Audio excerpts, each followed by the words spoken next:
여러분, 하나님의 역사를 여러분의 삶 가운데 체험하기를 원하십니까? 끝까지 기다리시면서 포기하지 않고 하나님께 기도하면서 하나님 나를 주로 사용하여 주시옵소서. 우리가 기도가 차고 넘치면 영성이라는 것을 말할 때 흔히 그렇게 말을 합니다. 컵에다가 빈 컵을 하나 세워놓고 물을 계속 부어라. 그러면은 이 물이 흘러넘쳐서 주위를 적실 것이다 라고 이렇게 말합니다. 어느 시인은, 프루스트라고 하는 시인은 시가 뭐예요? 그랬더니 감성의 지속적인 흘러넘침이 시입니다 라고 이렇게 시에 대해서 정의를 했습니다. 그러니까 그릇에다 계속 감성이 흘러넘치는 내 안에서 토해져 나오는 게 시라는 거예요. 그런데 영성이 무엇입니까? 라고 물어보니까 그릇에다가 물을 부으면 계속 물이 넘치는 것처럼 우리 안에 그리스도의 역사가 계속 차고 충만하게 넘칠 때 우리 주위를 적실 수가 있다는 것입니다. 여러분, 어설프게 우리가 준비되어서 그 완전히 마르지 않는 그러한 나무가 되어서 불쏘시개가 된다면 우리는 내 눈에서 눈물을 흘리고 남의 눈에도 눈물밖에 흘리지 못하게 할 것입니다. 우리가 진정 하나님께 쓰임을 받기 위해서는 내가 영적으로 준비된 자들이 되어야 될 줄 믿습니다.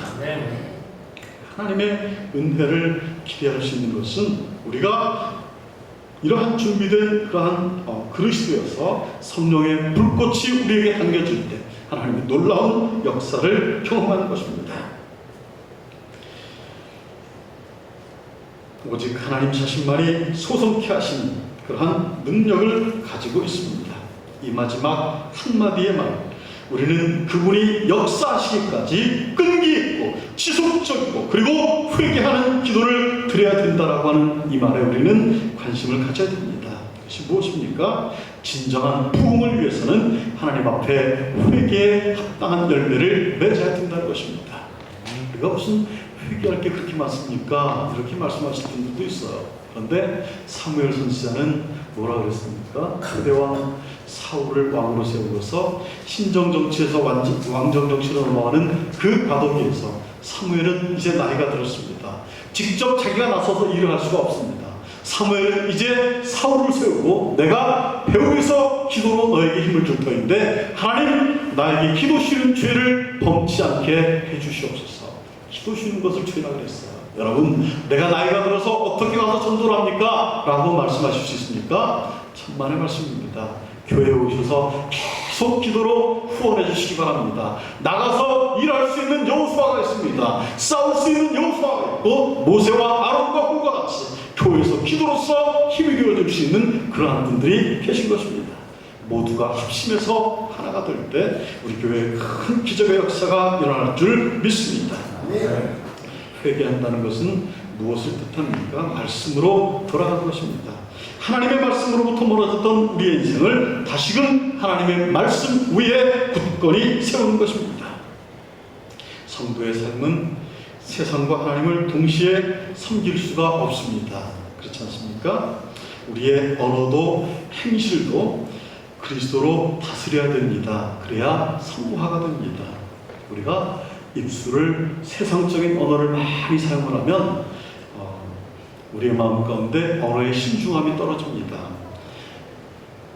옛날에 강남에 한참 아파트가 개발이 될 때 이제 여전도 회장이 앞에서 헌신 예배를 드리는데 사회를 보면서 찬송가 105동 하겠습니다. 이렇게 인도를 했다고 합니다. 얼마나 그 마음 가운데 아파트 한 채를 내가 얻어야지 하는 마음이 있었으면 찬송가 105동 하겠습니다. 이렇게 우리의 마음 가운데 우리의 마음에 그 담겨있는 것이 밖으로 표출이 됩니다. 여러분, 성령으로 가득한 우리의 마음을 채우시면 하나님의 향기가 나타날 줄 믿습니다. 미국 속담에 이러한 말이 있습니다. Diarrhea in mouth, constipation in brain이라고 하는 말이 있습니다. 입에서 이렇게 설사를 일으키는 사람들은 그 뇌에서는 변비가 일어난다는 거예요. 그러니까 우리가 신중하지 못한 사람은 입술이 가볍다는 거예요. 우리의 마음 가운데 깊이 묵상하고 하나님과 깊은 교제 가운데 있으면서 한마디 던지는 역사가 역사를 일으킵니다. 그런데 우리가 사람의 꾀를 동원해서 거짓말을 해도 그게 역사를 일으키지 못하는 경우를 여러분들이 경험해 보셨을 것입니다. 우리 장로님께서 지난 주일에 전도에 대해서 이렇게 말씀하시면서 어떤 분의 간증을 해주셨어요. 내가 다음 주가 충동원 전도주일인데 이게 밥숟갈이 떠지지 않는다는 거예요. 아니 누구를 전도를 해야 되는데 도저히 어떻게 할 수가 없다라는 거예요. 집사람이 또 그 방법을 그대로 또 써먹는 거예요. 그래가지고 계속 가게에 가가지고 물건을 한 집만 계속 팔아주는 거예요. 그 집만 계속 팔아가지고 내가 참 이런 일이 있는데 밥숟갈이 들어지지 않는 거예요. 그러면서 말하니까 그냥 먹히는 거예요. 이게. 그래서 하루에 5사람을 결실을 받아오고 또 전화를 해가지고 어떤 사람에게 내가 이런 일이 있는데 밥숟가락이 떠지지 않는 거예요. 그러니까 이게 먹히는 거예요. 여러분, 진실 앞에는 진실보다 더 귀한 법이 없습니다. 우리가 진정으로 교회를 사랑하는 그런 마음이 있고 하나님의 일꾼이 되기를 원한다면 하나님께서 어떠한 방법을 들어서든지 여러분들을 통해서 역사해 주실 줄 믿습니다.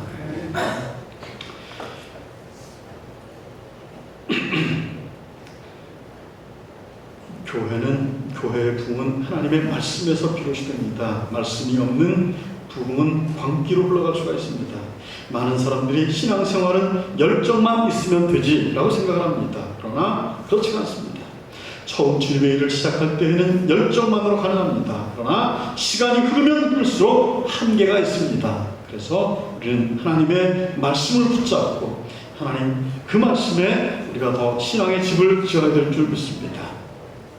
말씀에 기반을 두지 못한 신앙은 모래 위에 쌓은 집과 같습니다.